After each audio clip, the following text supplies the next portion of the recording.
1935चा संदर्भ आहे। बाबासाहेब आंबेडकर येवल्या या ठिकाणी आले होते। बाबासाहेब आंबेडकरांना खूप तहान लागली होती। बाबासाहेब आंबेडकर पाणी मागण्यासाठी एका हॉटेलवाल्याकडे गेले आणि त्याला म्हणाले, अरे बाबा, मला खूप तहान लागलेली आहे, पाणी पिण्यासाठी दे मला। तर तो हॉटेलवाला बोलला बाबासाहेब आंबेडकरांना, पाणी तर मुळीच मिळणार नाही। बाबासाहेब म्हणाले, का मिळणार नाही? नाही, ते पाणी महाराजांसाठी नाही आहे, असं बोलून बाबासाहेब आंबेडकरांना खूप धुडकावलं। तरी बाबासाहेब आंबेडकरांनी शांतपणा म्हणाले, अरे पाण्यावर तर सर्वांचा हक्क समान आहे, मग मला का पाणी देत नाही?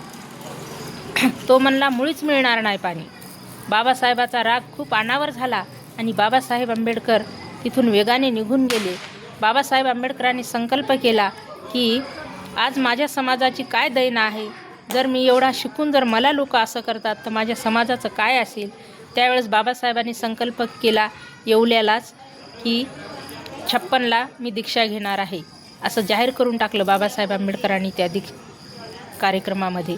आणि बाबासाहेब आंबेडकरांनी 1956ला नागपूर या ठिकाणी दीक्षा घेतली आणि तिथं बौद्ध धम्म सगळ्यांच्या ओंजळीमध्ये टाकला।